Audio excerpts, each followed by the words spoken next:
กับทักทายสบายดีเนาะพ่อแม่พี่น้องทั้งฝั่งลาวแล้วก็ฝั่งไทยแล้วก็อยู่ต่างประเทศนะพี่น้องมื้อนี้บ่ลอยสิพาพี่พาน้องเฮามาเฮ็ดลาบเทาแล้วก็มาเบิ่งวิธีเฮ็ดมันสิเป็นจังไดพี่น้องเนาะให้พี่ให้น้องเฮาติดตามเบิ่งติดตามชมกันเนาะนี่คือเทาทุกคนเนาะนี่เทาสดๆหาก็เอามาใหม่ๆนี่แหละพี่น้องเอ้ยตัวนี้ก็เครื่องประกอบมันเนาะอันนี้คือต้มปลา มีปลาเข็งพี่น้องเนาะสิใส่กับลาบเทาแล้วก็ต้มมะเขือเข้าไปใส่กันเนาะเกลือเป็นนัวก็ลงไปจำนวนหนึ่งเลยทุกคนเนาะรอให้มันสุกก่อนตอนนี้กำลังฝักเทาอยู่ทุกคนเนาะ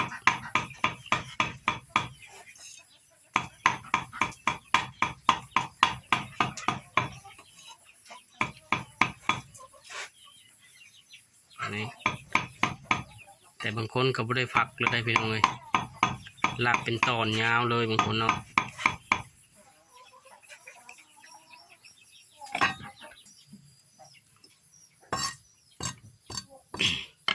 หลังจากฝักเท้าแล้วก็เอามาหั่นผักก่อนทุกคนเนาะ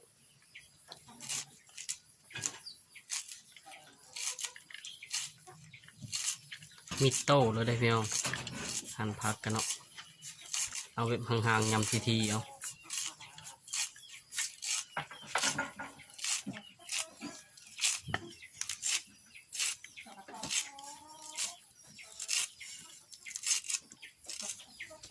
นั่นยันเห็นนะนี่หม้อต้มปลาทุกคนเนาะมันมีต้มปลาแล้วก็ต้มมะเขือไม่ใช่เรื่องหม้อใหญ่นี่หรอกปะสามโซดเลย นี่ใส่กระซ้ำไงในรถเอาเท้าลงก้อนพี่น้องเอาลงไปรอบถ่ายฮัน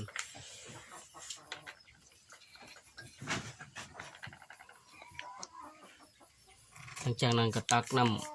ำเอาน้ำห้อนนี่มาซิมซะก่อนบางเถื่อเท้านี่มันลาบใส่น้ำเย็นก็ใส่น้ำห้อนบ่ได้ทุกคนเนาะ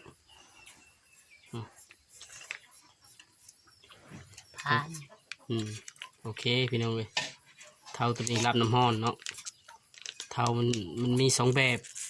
ในการลาบเท้านะบางเถื่อก็ลาบใส่น้ำเย็นบางเท้าบางบอนก็ลาบใส่น้ำห้อนพี่น้องนี่คือลาบใส่น้ำห้อนเนาะลวกเท้ามันสุกเรียบร้อยเลยทุกคนเติมน้ำห้อนอีก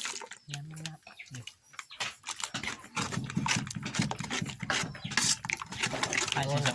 เล่นกับพักข้าวคอยกระโปกหลับเท้าประมาณ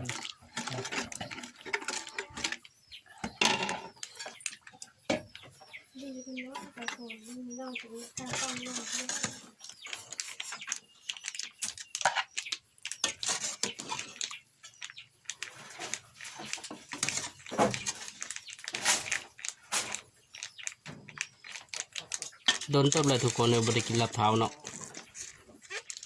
เกือบจะเข้า2 เดือนละ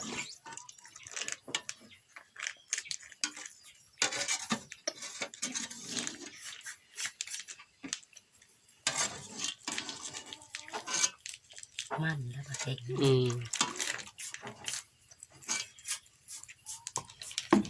นี่ตักออกมาเรียบร้อยพี่น้อง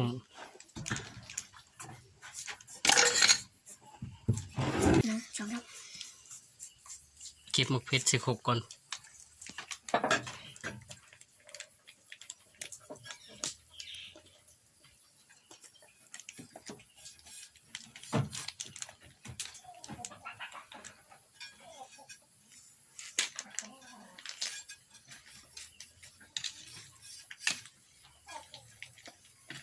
ปลาเข็งก็อยากมันแหละทุกคนเลย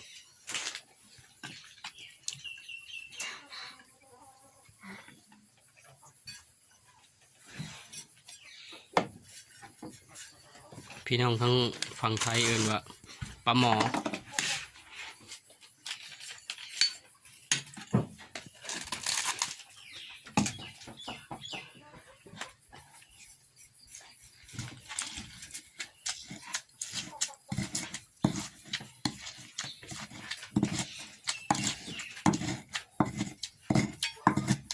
จวให้แรกๆก่อนทุกคนเลย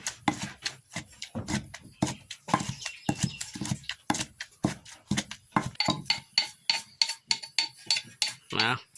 ตำแจวแหลกเรียบร้อยทุกคนเนาะกะเกียมเครื่องนี่ใส่ลงไปทุกคนจะว่าโอเคแล้วปะจังนี่ใส่เพชรลงไปพี่น้องใส่หอมลงไป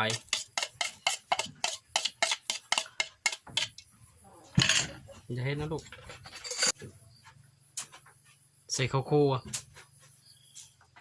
ข้าวคั่วลงไปทุกคนเนาะมันก็ขาดอยู่หลายอย่างดูพี่น้องเลยหอยกับบุมี่ในมือนี้เนาะนี่โอ้ผงนัวพี่น้องเลยเรียกว่าเป็นนัวแหละใส่หน่อยนัวหน่อยใส่หลายเสียบหลาย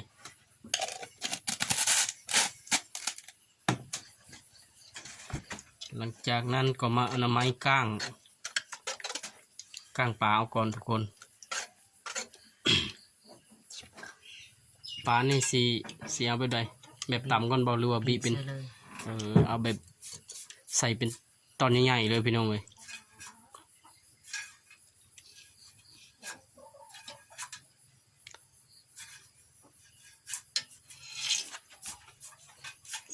เอากลางมันออกกับบีเลยพี่น้องบีลงไปเลยเนาะ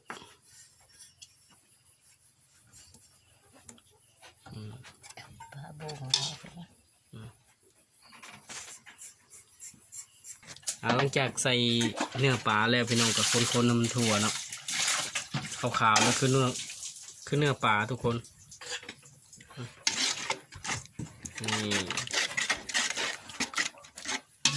เบิ่งน้อยนะ บ่งน้อยนะชิมมันรสชาติก่อนทุกคนเนาะกึ๊บ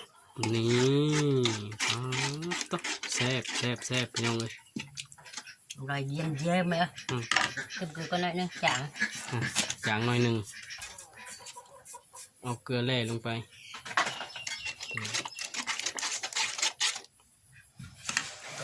หอมซื้อสวยมาก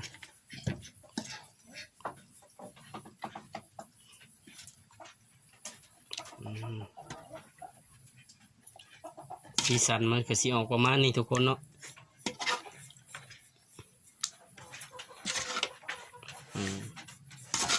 นี่คือลาบเท้าพี่น้องเลยพอดีแซ่บได้ยกถ้วยเลยนี่พอดีนี่พี่น้องผักกับผักแก้มก็คือเห็นนั่นแหละมีมะกระถินทำไมต้มแล้วก็ปิ้งปลาพร้อมทุกคนเนาะมาเด้อกินข้าวเที่ยงน้ำกันพี่น้องเลยนี่โอ้แซ่บพี่น้องเลยสามมือนี่คลิปนี้เอาไว้ทำนี้ก่อนพี่น้องคลิปต่อไปยังทายพี่น้องเบิ่งใหม่อีกเนาะขอขอบใจ